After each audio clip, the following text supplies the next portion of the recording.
What's going on, guys? Good morning. So, quick video, Larry Wheels.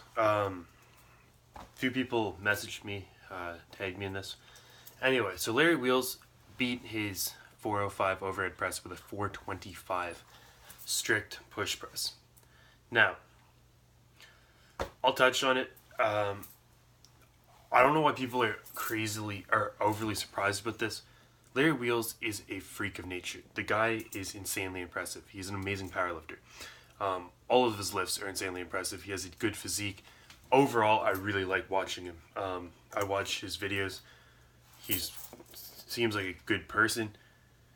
He's strong. He's entertaining. He's motivational to watch. The guy's numbers are out of this world. He has well over an 800 pound deadlift. Pretty sure getting close to an 800 pound squat and well over 600 pound bench press.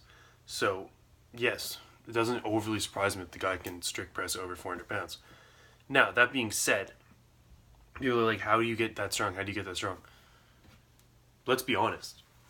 Most people are never going to be that strong. It doesn't matter what you do to yourself. You can get strong.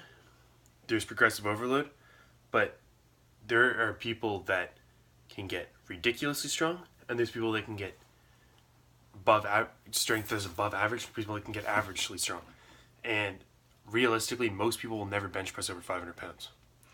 Most people won't bench press 405. That's just the reality of the situation. Larry Wheels is a genetic elite. He's a world record holder. He's one of the best powerlifters in the world. So just because he does something doesn't necessarily mean that you guys should do it. And people talk to me about other stuff that he does, his training techniques, etc., which are dangerous, but he can get away with it because he has elite genetics. People with elite genetics can do stupid things and typically still recover from them and less risk of injury because their body will recover faster than most people. So that's just the reality of the situation. Take someone else like Ronnie Coleman. Ronnie Coleman there was actually a genetic study done on him. And basically what they found is that this guy was capable of doing things that no other human was capable of doing. What would take most people a week to recover from, he'd recover in 3 days, which puts him at an advantage. He's capable of training twice as hard as everyone else. Literally twice as hard. The guy could squat 800 pounds twice a week. That's the elite genetics, guys. That is abnormal. And yes, you should push yourself to the limits, but you should compare yourself to you. Don't compare yourself to all these other people you're watching, because at the end of the day, does it really matter? Do you bench press 600 pounds? If you're not the guy that's benching 550 and you want to take his world record, it doesn't matter what Larry Wheels is doing. If you find him motivational, you want to learn from him, that's great, but take everything with a grain of salt. Remember that just because a champion is doing something doesn't necessarily mean it's the best way to do it for you. Same way that if I do something doesn't mean it's the best way to do it for you. Same way when I watch other people do stuff doesn't mean it's the best way to do it for me. You have to kind of figure out what works for yourself.